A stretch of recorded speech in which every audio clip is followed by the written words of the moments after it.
Up next, Heath Slater all by himself in the ring. He's kind of chilling out, waiting. Lawler mentions that he's back to being a one-man band now. And Justin Roberts, this was kind of weird because we didn't get the typical, the ravishing Russian Lana, and then she comes out to her awesome Disney heel theme and announces Rusev. No, her music never hits. Rusev's hits, and immediately Justin Roberts announces that Rusev is coming out as well. So when they get in the ring, she takes the mic, tells people to shut up, talks about how American men practically aren't men at all, and that none of them are as good or great or whatever it is as Russian President Vladimir Putin. And she shows an all-Russian Mount Rushmore. So then Rusev gets the mic and says that he's a super athlete, and that's about it. So we get Rusev versus Slater. But here's the thing. Slater actually cuts a promo as well, and apparently now Heath Slater is a babyface. At least for this one night that we know. Right. He says, hey, if you all love Russia so much, why don't you go back there? Because I'm just sick of you guys running the U.S. into the ground every week. And what did he say? You're facing the not the one-man band, I guess the rock star. The American rock star. Yeah, the American rock star, USA, baby! And I'm like, oh, such strong words from such a brittle chin. Yeah, because then, if you were inspired by that Heath Slater promo, it was the quality of Braveheart, well, it had a pretty similar ending, because Rusev steamrolled Slater here. Yeah. Oh, man. Yeah, Rusev just levels Slater with a super kick. Lana immediately says crush. He stomps him in the back, gets the accolade, gets the win. Easy as that, man. Yeah. All right, so up next, hilarious, gross, but still pretty funny segment. Triple H backstage, he's got his head up against the door that we're supposed to assume Stephanie McMahon is in. I guess she's locked herself in the bathroom. Sounds like she's throwing up. Triple H asks Vicky what she put in the coffee, and Vicky says, nothing, I didn't do anything to it. And Triple H says, well, why don't you go in there and check her? I'm not going in there. And she opens the door wide, and Stephanie pukes on her twice. And then Stephanie kind of comes walking out of the bathroom, hunched over with tears running down her face. Vicky covered in puke. Triple H says, hey, look, Vicky, you're in charge tonight. Try to make sure everything goes right and maybe take a shower. And then they cut away. Well, they don't cut away. Triple H walks away, and then they cut to Vicky's face, and she screams really loudly for a really long time. Yeah, Vicky Guerrero was not having a good time, to say the least. Yeah, I mean, again, to me, I always find segments like this to be absurd, but because it was serving a greater narrative, I gave it a pass, and Vicky really sold her distress quite well, so I have to give big ups to her. Absolutely. All right. So, up next, Roman Reigns knocks on Vicky's door. She's still kind of covered in puke, but I guess she's cleaned her face off at least. Reigns says that it's most likely Stephanie is going to fire her next week, but she can still do something to stand up for the WWE Universe and have a positive impact. He wants in the Battle Royal, and Vicky's so upset she screams, "Fine, you're in!" And Roman Reigns is in the Battle Royal, so there you go. Absolutely. Roman Reigns finds his way in. The Mastodon looking to steamroll everybody in the Battle Royal, and he can thank Vicky Guerrero for it. It was nice to see Vicky Guerrero just, come to the realization, with the authority, treat me like crap. Let me do this one thing. If I'm going to go down, I'm at least going to go down better than Brad Maddox. My flames are going to burn brighter than Brad Maddox's, and she puts Reigns in the Battle Royal, so good stuff. Absolutely. So up next, we get the announcement that Kevin Hart's going to be coming up. Renee interviews him briefly. He plugs his movie, Think Like a Man 2, which we totally predicted as of Friday, but then gets interrupted by Adam Rose and, of course, the Rosebuds. He introduces himself and says that the new movie is fantastic, but he needs to stop thinking like a man and start thinking like a rosebud. And he invites him into the Exotic Express, but Kevin Hart's just not interested. He says, no, whatever that is, I am not doing it. He tells Hart not to be 11, and then they leave singing Rose's theme song, and Hart is offended because they're singing in his ear. Renee wishes him good luck on commentary tonight and says that it'll be fun, and then he walks off, kind of like briefly humming the Adam Rose theme song as he leaves. Yeah, so we see the infection slowly creeping in. Kevin Hart rebuffing Adam Rose for the moment, but I don't think it'll last too long. No, you don't think? No, I don't think so. I mean, you and I thought that he may be going the heel route, but then I think he had a conversation with Jeremy Piven how well that worked out and reconsidered it.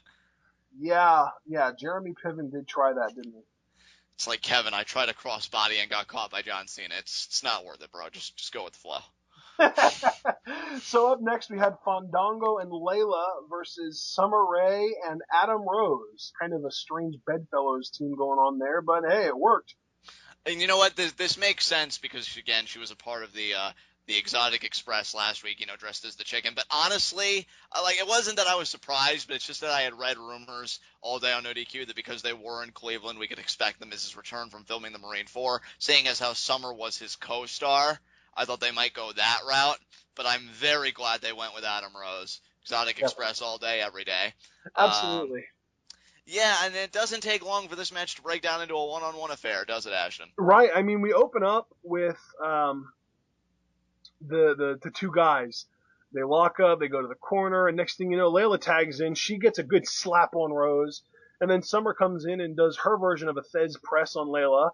They kind of roll around and cat fight, and then Layla trips Summer and tags in Fandango. So then Fandango runs in, hits a knee to the head on Rose, and then Summer literally chases Layla up the ramp, and she was booking it, man.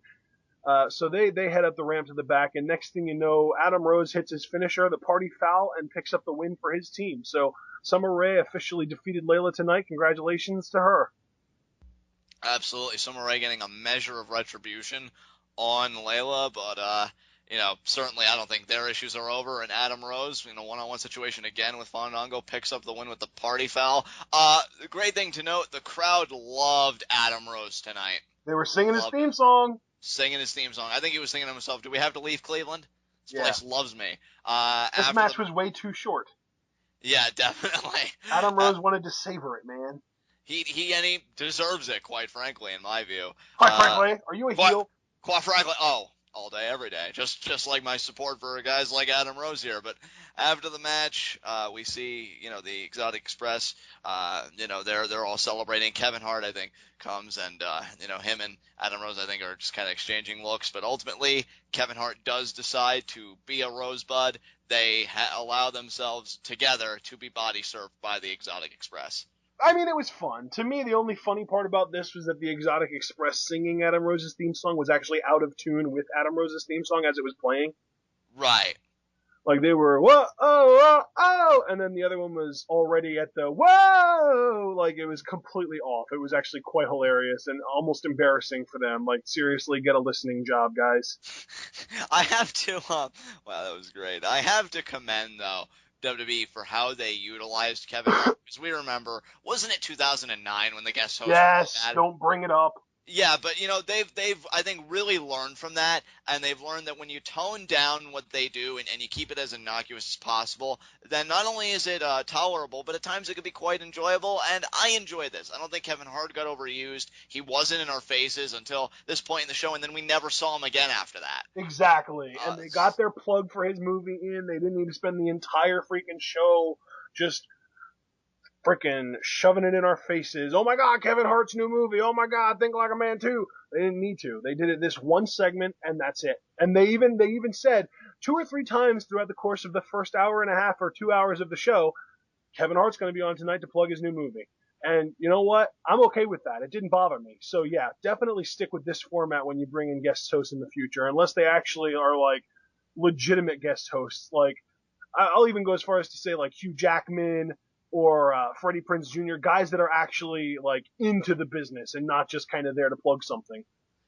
Definitely, I completely agree with you. I was even going to say, if they had done this kind of philosophy with treating guest hosts during the 2009, what I would like to call, partially the guest host era, I wouldn't Yeah, have I minded just it call it nearly the as much as I Dark did. Ages. The Dark Ages. I wouldn't have minded it nearly as much as I did, because they were always in your face, and there were only a few times that I thought it was okay because you knew that the guys were genuine wrestling fans and they enjoyed being there. People like Shaquille O'Neal, for instance, immediately comes to mind. So yeah, if they want to do what they did with Kevin Hart with future guest hosts, you got no qualms from me. Absolutely. Yeah. I'm really glad that it's not 2007 through 2009 anymore. That was the worst era in WWE history, in my opinion. Absolutely awful. Or at least the worst since the mid 90s. Yeah, definitely. It just Right. real bad. All right. So up next was the big battle royal. We go to commercial. We come back and we have our however many man battle royal to qualify for Money in the Bank, the world title ladder match. And dude, this battle royal was amazing. It had some fun spots. The eliminations all made sense. Bo Dallas got to shine way more than I ever expected him to. But at the end of the day, the power of Roman Reigns is just too strong. He dominated. We're talking this guy had moments ranging from a double spear to Rybacksel, a Superman punch where he leaped and hit Fandango, who was perched on the top rope, and sent him out to the floor. Speared Bo Dallas and chucked his carcass out of the ring, which Bo Dallas made it to the final three men. You know who else made it to the final three men? The Mammoth Rusev. Rusev! And what was so great about this Battle Royal to me is I told Ashton, to me, we have, in my mind, four favorites. One standout, of course, being Reigns, who did win it. But the others were, in my mind, Bad News Barrett, Bo Dallas, and Rusev. So the idea that especially Bo Dallas and Rusev got to shine really means a lot. And I think the booking of this Battle Royal was brilliant. Bo Dallas freaking eliminated RVD, people. Yep. Like that's tremendous to me. And, I'm sure some people would have popped. I know James would have because he's gotten so big on Bo Dallas. And I would have too if he won. But you knew once Reigns had inclusion in this, it was locked up. Yep.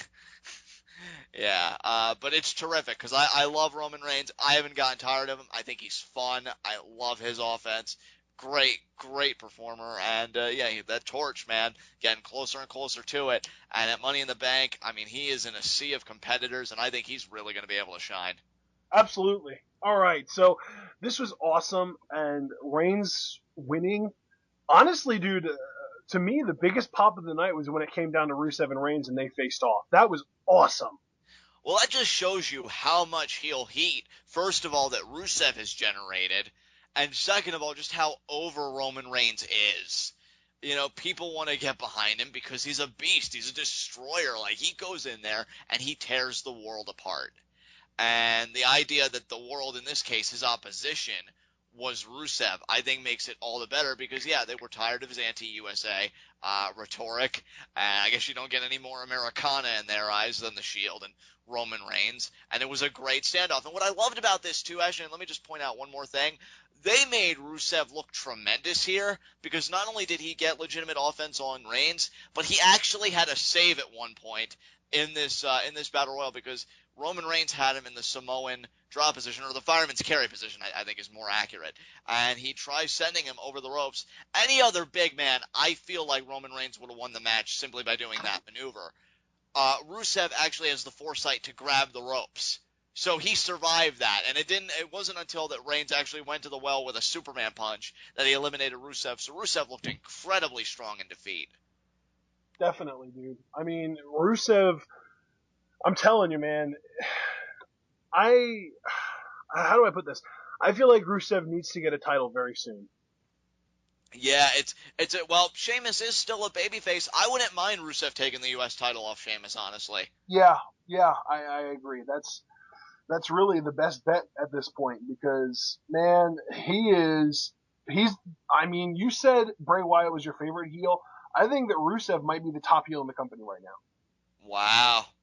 I mean, you don't always have to say so because, again, at the discussion we had earlier, Bray Wyatt doesn't qualify as a heel by reactionary standards. Right. People like Bray Wyatt. People gravitate towards Bray Wyatt. I know I certainly do.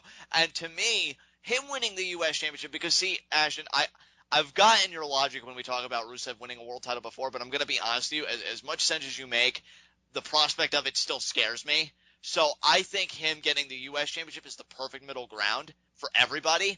Right. Because, all the anti-U.S. rhetoric by Lana and everything, I could see them putting a picture of the Russian flag or redesigning it so it's like the Russian championship or something like that. And then they pretty much hold the belt hostage because who the hell was going to take it off of him? The guy, again, is a mammoth. And, it would just drive people crazy because it's like this guy who runs the country into the ground every week is our champion. It's okay when foreigners are the champion like Sheamus and stuff because they're good guys. They understand the virtues and the values of the U.S. But here this guy comes in and he's mowing it all to the ground. So I think it would be a great heat magnet. I think he would go on another dominant run like Ambrose and Sheamus currently is before him. And I just think it would be great all around. So I say put the U.S. belt on him. Absolutely, and I completely agree. That's brilliant, and really, he could make that U.S. belt look like the world title. So I mean, the way that I could honestly, I could buy him beating John Cena. He's that good at this point. Not only is he that good, I can see him if he were to take the U.S. title off of Sheamus. And I'm not saying winning, so I want everybody to understand what I'm about to say. But I could see if he took the U.S. title off Sheamus, getting so many victories and having such a dominant reign that at one point in that reign we have a champion versus champion, matchup for the WWE World Heavyweight Championship, with Sheamus with Rusev rather as the opposition while he's U.S. champion. Right. That's how dominant I can see him being. That we're Yeah. in that circumstance where they're talking about, oh well, Rusev has the chance to make history, and he's just on that kind of a roll right now, and I hope it keeps up because I love the pairing and I love what Rusev's about. I still can't believe, and I say it week after week, that he's getting this kind of heat in 2014 when revelations like the NSA and drone strikes and everything else is made about the U.S., but patriotism, I think, is something that's a well you can go to for eternity, and it'll never run dry, I don't think. And Rusev, I think, is proof of that. Yeah, absolutely. I mean, sadly, I will say that because it's like, when are people going to get out of their frickin' ways? It's just ridiculous to me. But you know what? We're not here to discuss politics or foreign affairs or anything of that matter. We're here to discuss wrestling. And I'll say this: Rusev is really good at it. Definitely. I mean, it's a fantastic combination, dude. I see him going very far. How long his flame is able to stay lit, because that's been another debate, because I know you've said, like, gimmicks like this, they don't really stay hot for very long, and you have to capitalize on it now. So that could happen to Rusev, but right now, man, he is burning bright, and that is just undeniable.